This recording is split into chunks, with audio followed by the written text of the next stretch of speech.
Glória a Jesus. Igreja, receba a paz do Senhor. Glória a Deus. Quantos já sentiram uma medida da glória de Deus que desceu sobre nós aqui nessa noite? Glória a Jesus. Ele está na casa, sua presença é notória, por isso que nós estamos alegres. Você tem liberdade para adorar ao Senhor. Aleluia. Aleluia. Aleluia.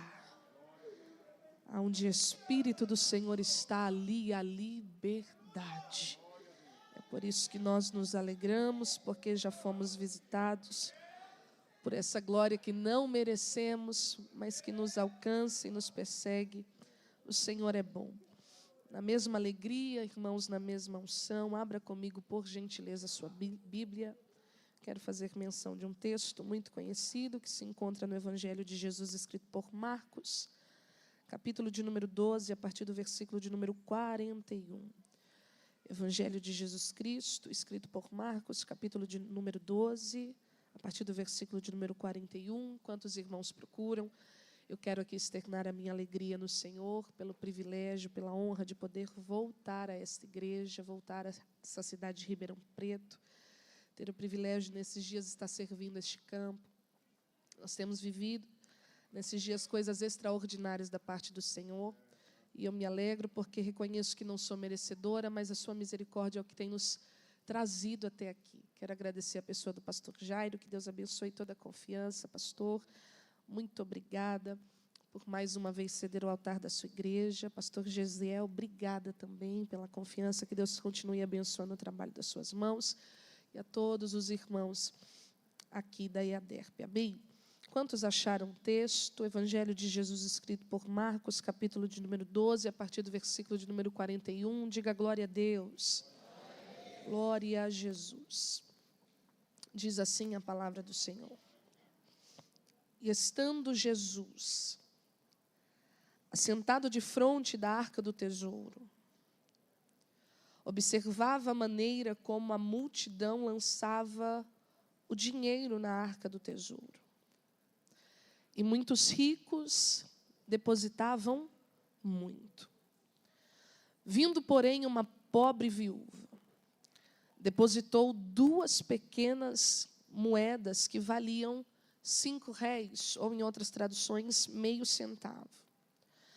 E chamando seus discípulos, disse-lhes: em verdade vos digo que esta pobre viúva depositou mais do que todos os que depositaram na arca do tesouro, porque todos ali depositaram do que lhe sobejava, mas esta, da sua pobreza, depositou tudo o que tinha e todo o seu sustento. E você diz amém por essa palavra. Glória a Jesus. Queridos, me empreste a sua atenção por alguns minutos. Antes de qualquer coisa, eu quero te deixar muito tranquilo, porque nessa noite eu não quero falar sobre dinheiro. É muito natural nós associarmos esses versículos ao momento do ofertório, mas o que o Senhor trouxe ao meu coração nesse dia como revelação da sua vontade foi para que eu pudesse, nessa noite, nessa oportunidade, falar nesse altar sobre entrega.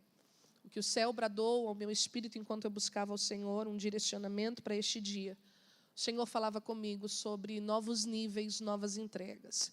Então, o desejo do meu espírito aqui, do meu coração, nessa noite, é ser fiel a Deus, compartilhando tudo que Ele trouxe ao meu coração com essa igreja, entendendo que certamente Ele falará conosco. Vocês estão debaixo de uma palavra de crescimento, e como Isaías declarou, a palavra do Senhor não volta para Ele vazia, antes cumpre aquilo que lhe apraz.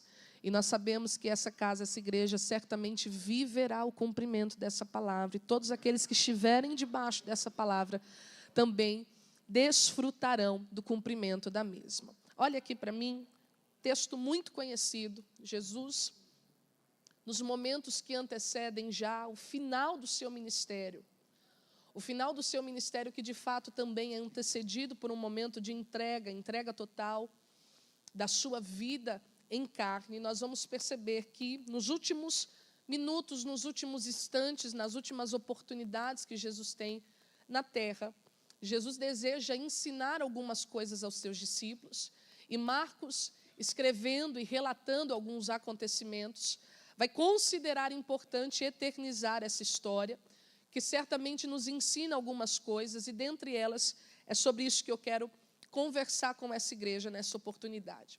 Marcos vai relatar, e a narrativa traz para nós, a afirmativa de que Jesus está acompanhado dos seus discípulos, discípulos esses que ele mesmo havia escolhido, separado, e que por um período de 3 anos estava firmemente preparando, vocacionando para que estes mesmos pudessem dar continuidade à obra que ele já havia iniciado. E todas as vezes que eu falo isso, meu coração se enche de alegria, porque nós vamos perceber o quão grandiosa é essa obra e o quão improváveis são esses homens que são escolhidos para participar do que Deus deseja realizar.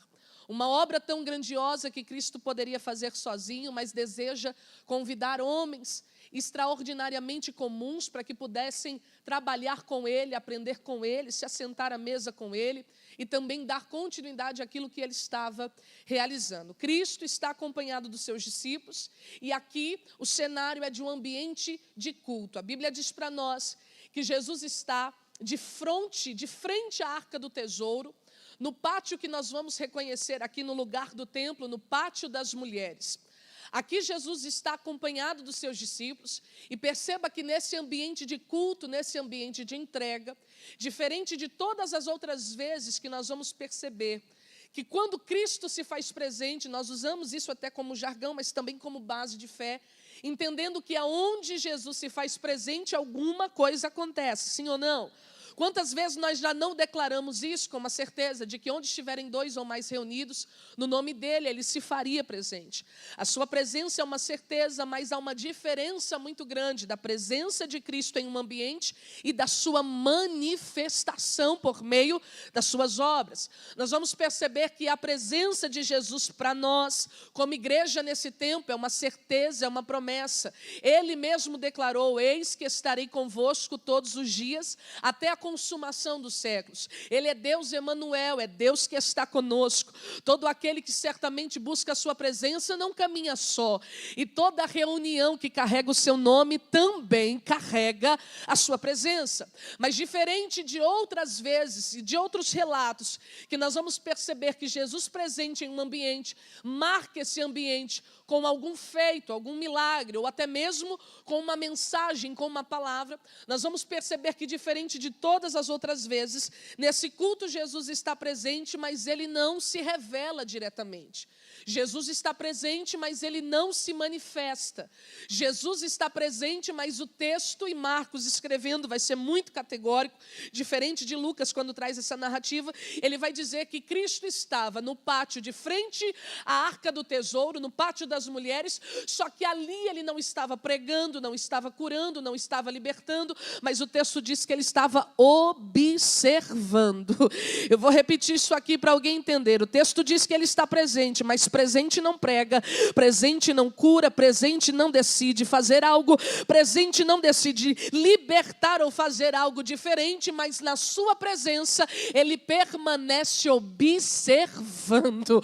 Eu preciso que você entenda que existem cultos que nós, infelizmente, não provaremos de um ato sobrenatural, na intenção, às vezes, de buscarmos uma cura, uma libertação, manifestação da presença de Deus, mas nós precisamos perceber que, independente da manifestação notória de Cristo, nós precisamos crer, e é por isso que nós nos movemos. Nós não nos movemos por aquilo que sentimos, nós nos movemos por aquilo que nós cremos. E o que nos faz, oh aleluia, nos reunir num dia como esse, ainda que não tivéssemos sentido o que sentimos aqui já na noite desse dia, ainda que não tivéssemos presenciado o que já presenciamos nesse culto nessa noite, é ter a certeza que mesmo não se revelando, ele se faz presente, na sua presença também observa. Uma igreja que entende que Cristo está presente independente do que manifesta ou do que revela, adora mesmo sem sentir,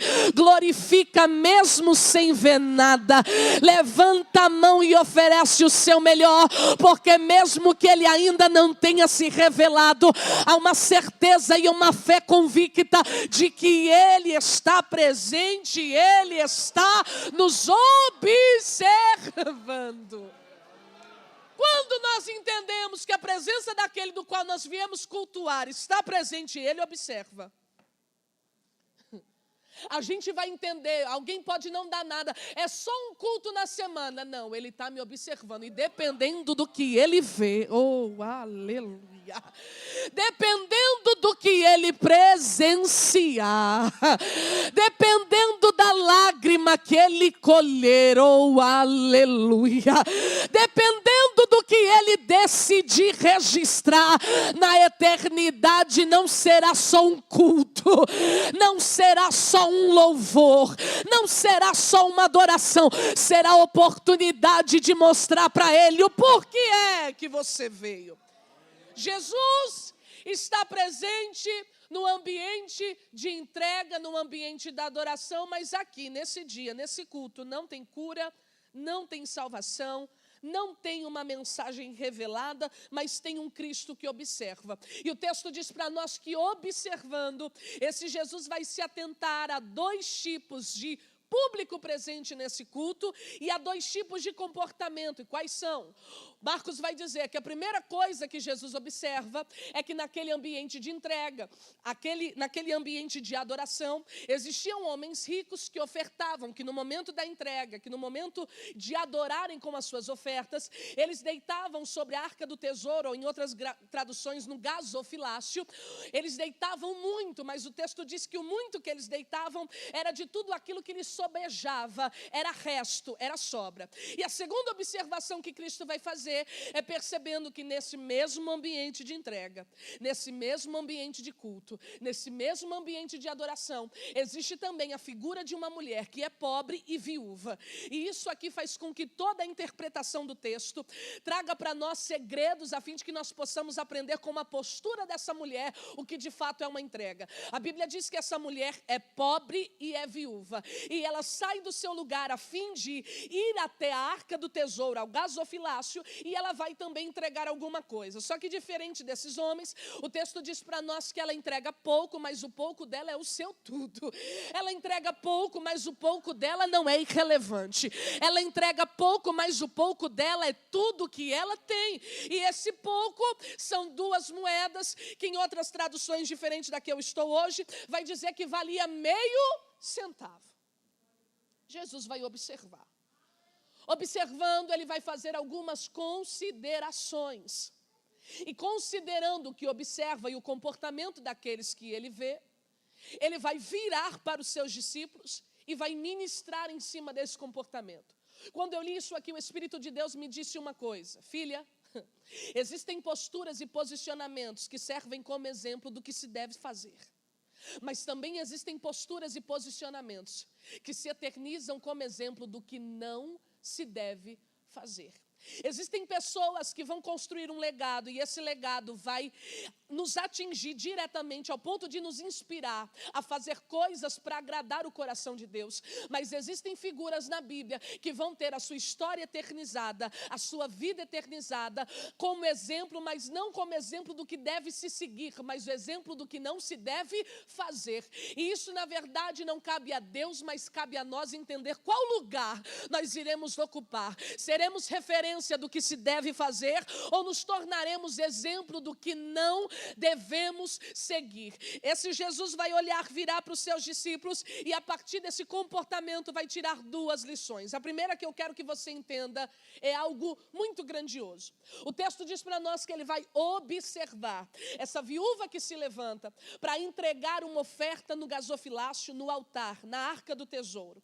Só que o que de fato vai chamar a atenção de Jesus aqui não é somente o fato dessa mulher ser pobre, porque quando nós olhamos para a quantidade do que ela entrega, nós automaticamente associamos a ideia de que aquela mulher tinha uma condição financeira limitada e por isso ela ofertou tão pouco, considerado com o ambiente que ela estava presente, como aquilo que já havia sido entregue antes dela.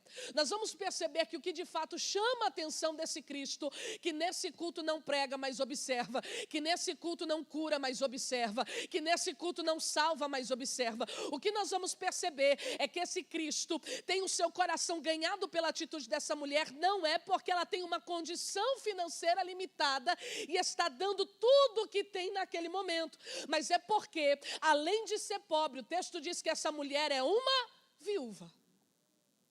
E eu preciso que você entenda isso daqui. Há um contexto cultural que respalda o comportamento dessa mulher e faz com que a gente passe a entender, essa mulher foi para além do que deveria. Essa mulher frustrou toda a expectativa que alguém tinha sobre ela nesse ambiente de culto. Por quê, irmã Juliana? Porque é um contexto cultural que respalda essa mulher da seguinte forma: entendendo que ela atende a categoria de uma mulher que é viúva, qual que era o respaldo social? O respaldo social dizia mais ou menos o seguinte: uma mulher que perdia o seu marido, não tendo na sua família uma figura masculina que lhe tomasse a responsabilidade como provedor, essa mulher dependeria de ofertas e de esmolas para sobreviver.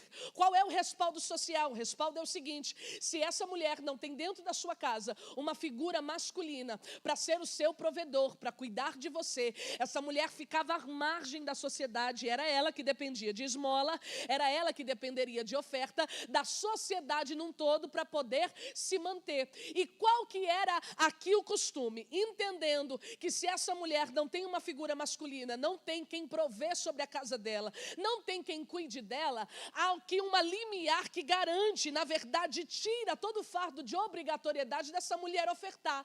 Então, o que está acontecendo? Essa mulher é uma mulher pobre, mas além de ser pobre, é uma mulher viúva. E sendo viúva, essa mulher se exime da responsabilidade e da obrigatoriedade de ofertar no lugar da adoração. Você se lembra da viúva de 2 Reis, no capítulo de número 4? A Bíblia diz que o seu marido era um servo do Senhor, ele morre. E agora, por conta da morte do seu esposo, dívidas que ficaram na casa estão sendo agora cobradas pelos seus dividendos, pelos homens que queriam receber daquilo que o esposo deveria pagar e não pagou em vida. E agora, qual era o acordo? Se você não nos pagar, nós levaremos os seus filhos para que nós possamos, por meio dos atos de serviço deles, quitar essa dívida que está em aberto. O desespero dessa mulher não é porque ela perderia os filhos. O desespero dessa mulher não é porque os filhos serviriam como escravo. O desespero dessa mulher é porque, na ausência dos filhos e depois da morte do marido, quem é que sustentaria a sua casa? Quem é que cuidaria dela? Quem é que proveria o sustento e toda a demanda necessária que ela precisaria para se manter de pé? A Bíblia diz que ela vai até o profeta, buscando do profeta um direcionamento, e o profeta vai dar a ela uma direção. Volta lá para sua casa, pega vasilhas emprestadas, não poucas, mas muitas, e o pouco do azeite que você diz que tem lá, deita, fecha a porta sobre ti e os seus filhos e ora ao Senhor, porque Ele vai operar um milagre. A Bíblia diz que Deus opera um milagre na casa dessa mulher. Ela paga a dívida com azeite que é multiplicado e ainda consegue sobreviver com o resto. Há aqui um contexto cultural que faz com que nós possamos entender que essa mulher não é só uma mulher que tem uma condição financeira limitada, mas é uma mulher também que é viúva. E o que isso traz de grande dentro desse texto para que a gente possa entender? Primeira coisa, ela está num ambiente de entrega e tem uma sociedade dizendo: você não é obrigada a entregar. Se você não levantar do teu lugar e não der absolutamente nada, ninguém vai te julgar, ninguém vai te criticar, ninguém vai falar de você, porque a lei te respalda, você não precisa ofertar. Só que mesmo atendendo toda essa categoria de alguém que não é obrigada a fazer, oh, aleluia, mesmo sem alguém mandar, oh, aleluia, mesmo sem alguém pedir, oh, aleluia, mesmo sem alguém olhar de cara feia dizendo: veio e não vai dar nada, essa mulher se levanta do seu lugar para entregar alguma coisa. Eu vou melhorar isso aqui para alguém entender. Não é porque o pastor pediu, é espírito voluntário. voluntário. Não é porque a pregadora pediu para adorar, é espírito voluntário. Não é porque a dupla pediu para glorificar, é espírito voluntário. Ninguém vai te mandar fazer nada, mas diante do ambiente de entrega, alguém entende mesmo sem ser obrigada, eu quero ofertar, mesmo sem estar no campo da obrigatoriedade, eu desejo romper com o lugar da mediocridade e fazer além do que aquilo que estão esperando de mim. Segunda coisa, essa mulher oferta mesmo sem ser obrigada. Essa mulher oferta mesmo uma lei dizendo que ela não precisa. Essa mulher faz mesmo quando ninguém espera que ela faça. Essa mulher se prontifica a fazer mesmo quando alguém diz, não, fica na tua. Você não precisa se submeter a isso. Você não precisa se condicionar a isso. E não é porque existe uma lei mandando. Não é porque existe uma regra ordenando. É porque ela entende a presença de quem, oh aleluia, está naquele ambiente. E isso se torna voluntário. Essa mulher entrega. Segunda coisa, oh aleluia, viúva, pobre, que se mantinha por conta da oferta de alguém, que se mantinha por conta da esmola de alguém, que dependia do que alguém lhe dava para sobreviver, decide sair do seu lugar e entregar aquilo que está na sua mão. E aí eu te pergunto, nesse contexto, quem é que precisa receber? Nesse contexto, quem é que poderia nessa oportunidade pedir para ganhar? Nesse contexto, quem é que na verdade necessitava de uma oferta? Era essa mulher. Só que diante do ambiente que ela está, e diante da presença, oh aleluia, de quem se faz presente, ela entende, quem precisa sou eu. Quem está necessitando, tem gente que acha que eu estou falando de dinheiro, pastor Jairo, eu não estou falando de dinheiro.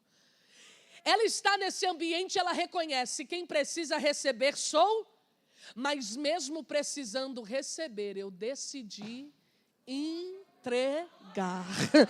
Eu vou melhorar isso daqui, porque tem gente que está achando que chamada é só receber, e o céu está dizendo não. Chamada está muito para além do que você recebe, mas sim para o que você está disposta a oferecer. Tem gente que saiu de casa dizendo, Deus, o que eu preciso nessa noite é um abraço, e Deus está dizendo, vou tomar você para abraçar alguém. Tem semanas que tudo que a gente quer é receber de alguém uma palavra, e é nesse dia que o sangue está, que o sangue está dando na canela, que Deus está dizendo, quem precisa de uma palavra é você, mas eu vou encher tua boca para entregar.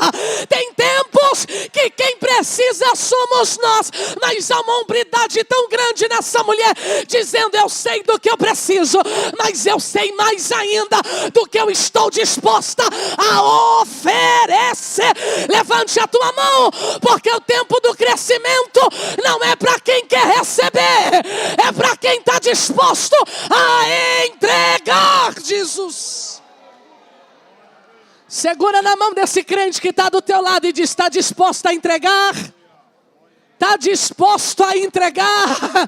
Jesus vai dizer aos seus discípulos, Evangelho de João, capítulo de número 12, versículo de número 24, se o grão de trigo caindo na terra não morrer, fica ele só, mas se morrer, dá muito fruto. Jesus está dizendo, tem tempo que eu vou fazer por você, enquanto você faz por mim. Deixa eu conversar com alguém aqui com muita transparência e sinceridade. Você acha que é todo dia que a gente quer pregar? Aleluia. Você acha que é todo dia que a gente quer transmitir alguma coisa?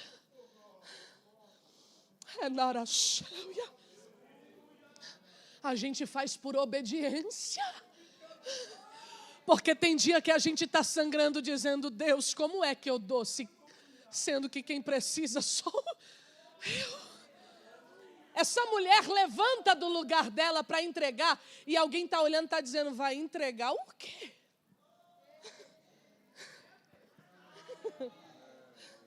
Sendo que quem precisa é ela. Deixa eu conversar com alguém aqui nessa noite. Há uma estratégia muito imperceptível do nosso adversário. E qual é? Tentar, aleluia, confundir a nossa mente, a fim de que a gente acredita que no ofício e no exercício do ministério nos tornamos personagens. Personagens por quê, irmã Juliana? Porque tem hora que a gente vai pregar aquilo que Deus ainda não fez na nossa casa. E isso não é hipocrisia, é entender que mesmo que Ele ainda não tenha feito em mim, Ele continua tendo poder de fazer através de mim. Vai ter dias que Deus vai te usar para orar pelo casamento de alguém enquanto a tua casa está arrebentada.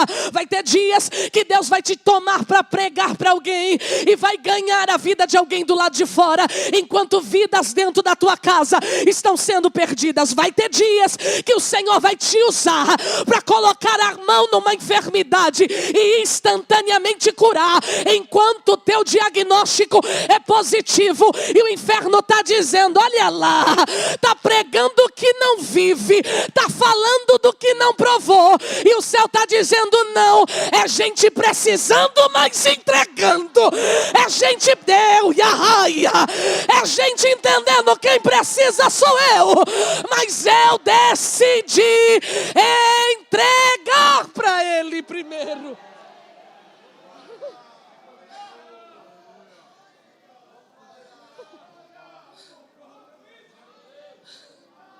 Irmã Juliana, mas não seria o certo primeiro Deus fazer na gente, depois através da gente? Com certeza.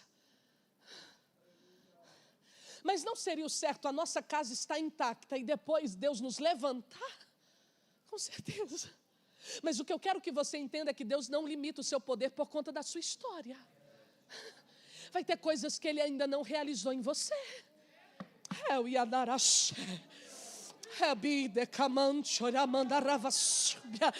vai ter dia que você vai estar doente, vai profetizar cura e Deus vai curar. Vai ter dia que o teu celeiro vai estar vazio e você vai profetizar provisão e Deus vai prover.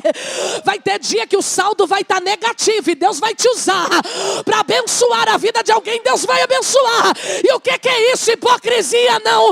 Isso é fé para além do que eu vejo, mas para onde eu creio. Não é porque Ele não fez na minha casa que não pode fazer na casa de alguém. Ele continua sendo Deus. Aleluia. Escute isso daqui. E eu encerro. Eu perdi o meu pai no ano de 2020. E eu enterrei o meu pai no Dia dos Pais. O Senhor recolheu o meu pai. Havia me avisado 2 meses antes. Em uma visão, mas o Senhor não havia me dito quem era. Eu só vi um caixão branco descendo. E o Senhor me dizendo, não se atente para quem o leva, mas para a cor do caixão. É branco, em santidade. Sou eu que estou recolhendo.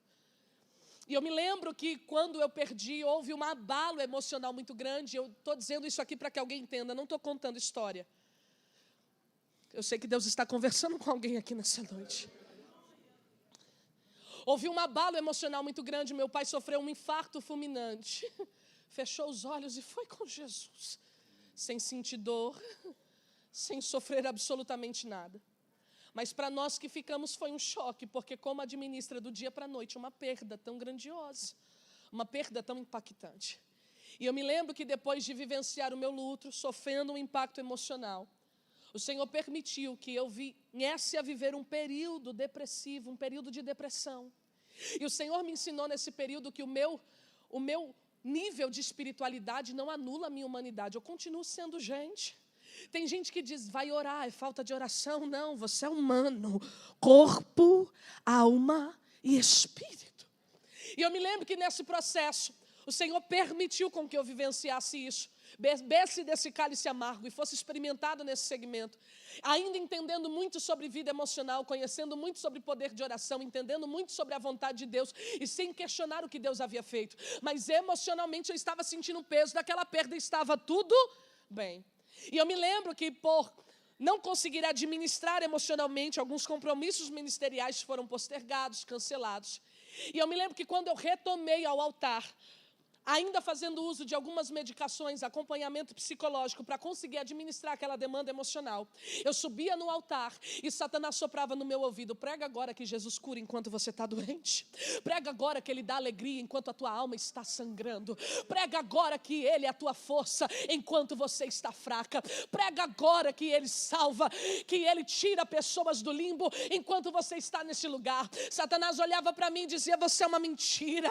Satanás olhava para mim e dizia: tu não está conseguindo dormir. O inferno olhava para mim e dizia: vai lá pregar a tua mensagem sem vivê-la. Só que na mesma proporção que o inferno tentava paralisar aquilo que Deus havia colocado nas minhas mãos, o próprio Deus me dizia: continue fazendo o que eu te chamei para fazer, porque a tua história não limita o meu poder, e mesmo que eu ainda não intervi para não permitir que você passe, eu continuo fazendo através de você. Levante a tua mão, porque Deus está dizendo: mesmo enferma, continue dizendo que Ele cura.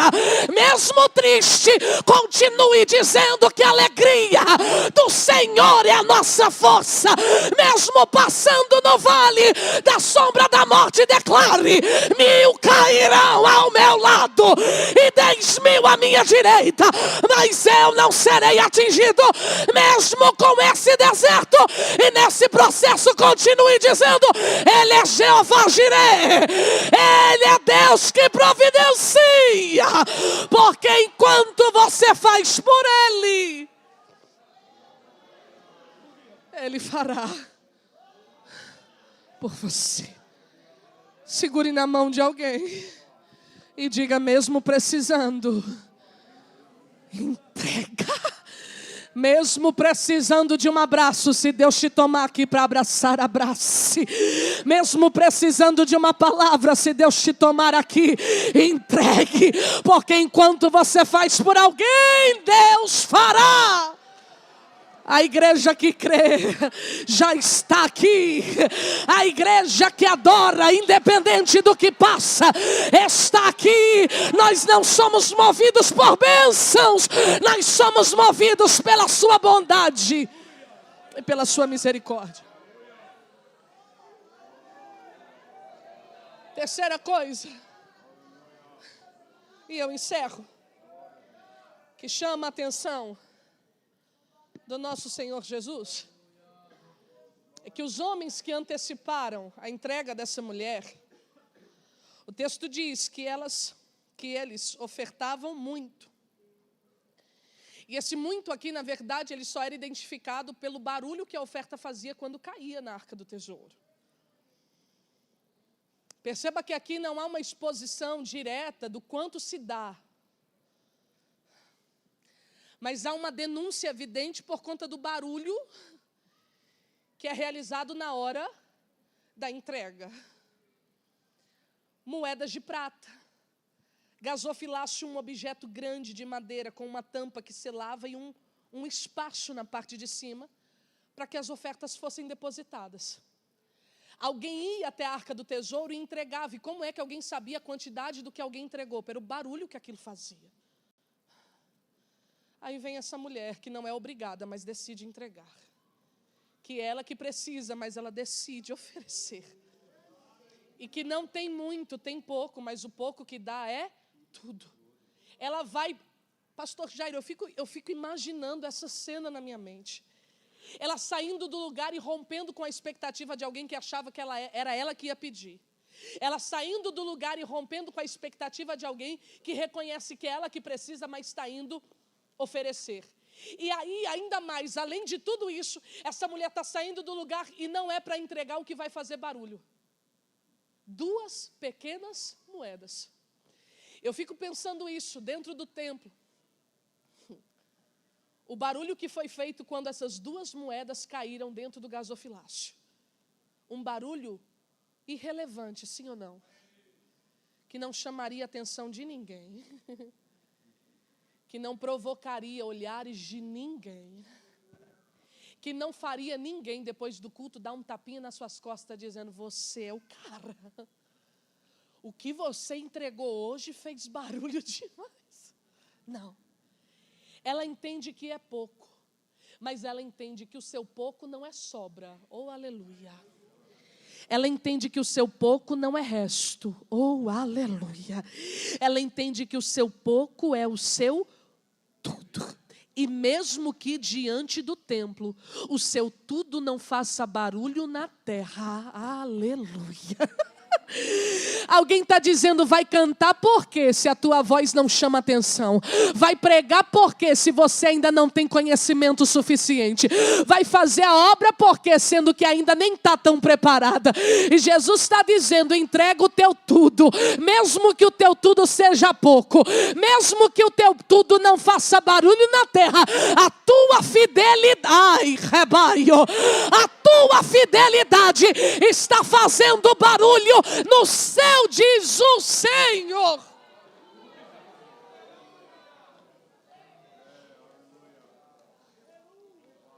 É pouco, mas é tudo. Sabe o que o Senhor me fez entender? Que o muito é relativo, mas o tudo, o que é muito para mim pode ser pouco para você. Tem gente aqui que ganha de salário 50 mil reais, diga glória a Deus. Ai, a fé de vocês está tão pequena. Eu vou dar a oportunidade de você receber de novo. Tem gente aqui que ganha 50 mil reais por mês. Para mim, 50 mil reais pode ser muito. E eu creio, Jesus, eu estou pronta. Não preciso orar, nem fazer campanha, nem nada. Eu já nasci pronta para ser abençoada. Agora, tem gente que dependendo do nível social que essa pessoa ocupa e da demanda que ela tem de contas e de compromisso, 50 mil reais não é nada. Se você der na mão de uma criança 1.000 reais, ela faz muita coisa, sim ou não? Primeira doceria que ela encontra, ela gasta os 1.000 reais com bala, pirulito e chocolate. Agora, se você der 1.000 reais na mão de um pai de família, ele faz alguma coisa? Faz milagre, porque é dizimista fiel e Deus multiplica. Vive milagre e providência todo mês. Mas o que para um pode ser muito, para o outro pode não ser. O que Deus está nos ensinando aqui é que o muito é relativo, porque o muito que alguém faz e chama atenção, Deus está olhando do céu e está dizendo, eu sei que isso é resto, você pode fazer mais. Eu sei que isso é pouco, você pode entregar mais. Tem gente que ainda acha que eu estou falando de dinheiro. Eu não estou falando de dinheiro, eu estou falando de uma vida no altar. Eu estou falando de uma entrega por completo. E aí tem gente que está entregando pouco, é só um pouquinho da adoração, é só um pouquinho do chamado que ela tem, é só um pouquinho do dom que ela recebeu, mas ela decidiu ser fiel no pouco, para que no muito Deus a coloque. O Senhor disse algo para mim, eu vou dizer isso aqui encerrando. O Senhor me disse, Juliana, novos níveis exigem novas entregas. Tem gente que ofereceu uma parcela do seu tempo até aqui. O que você ofereceu te trouxe até aqui, mas para o lugar que Deus quer te levar, esse muito já não é o suficiente. Porque daqui para frente Deus não quer muito, Deus quer tudo. Eu vou repetir. Daqui para frente o Senhor já não quer muito, o Senhor quer o tudo de alguém. Abraão, ele foi pai quando gerou Isaac, mas só foi pai de multidões quando colocou Isaac no altar. Aleluia. Abraão, me dá o teu filho, teu único filho. Aqui não era muito, aqui era tudo. Abraão tinha uma promessa e quando gerou Isaac se tornou pai. Mas para se tornar pai de multidões não dava para oferecer muito. Agora Deus queria o tudo. Ana gerou Samuel e se tornou mãe. Mas só se tornou mãe de 7 quando entregou Samuel no templo. Deus está dizendo, não é tempo do muito, é tempo do tudo.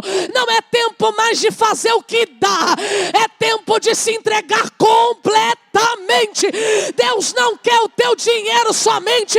O Senhor está dizendo, eu quero o teu tempo, a tua mocidade, eu quero a tua prioridade. Deus quer sair do lugar de importância e ocupar o lugar de prioridade na vida de alguém. Prioridade é o que vem primeiro, prioridade é o que é imutável, prioridade é o que é inegociável. Quantos creem nisso? Diga para quem está no teu lado, novos níveis novas entregas. Diga para ela, Deus não quer teu muito. Deus quer teu tudo neste tempo. E você crescerá, diz o Senhor.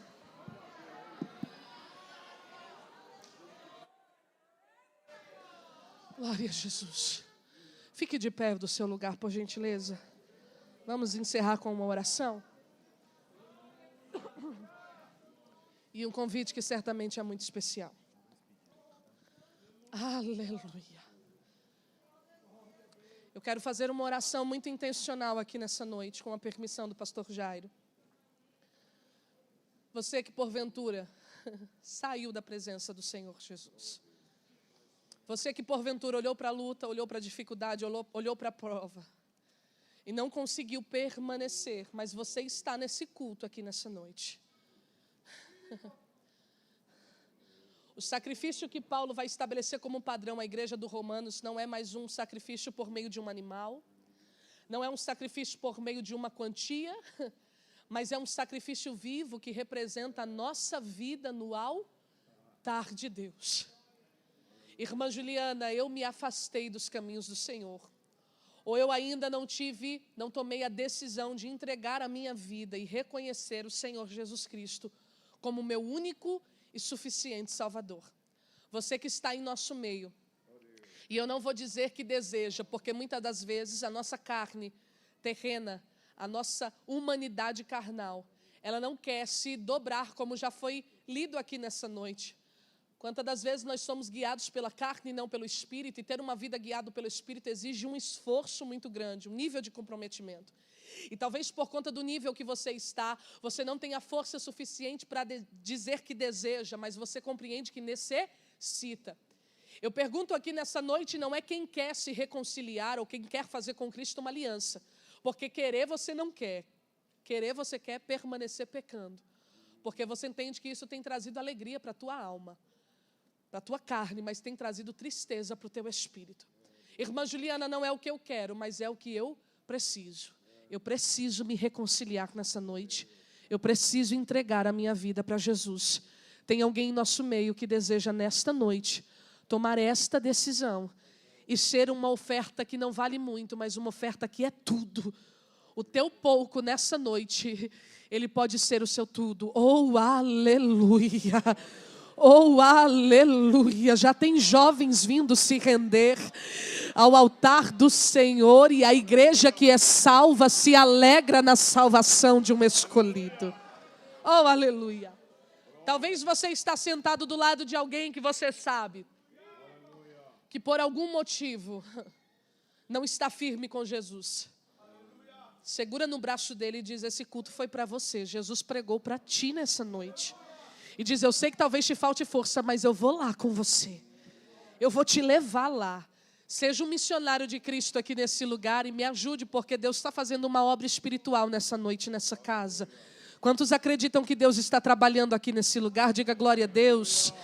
Se você já é salvo, esse era o momento de você estar intercedendo, orando, para que Jesus se manifestasse por meio de salvação nessa noite, nesse lugar. Irmã Juliana, eu entendo que eu estou fora do lugar da aliança, que eu estou fora do posicionamento e eu quero nessa noite ser uma oferta viva no altar do Senhor.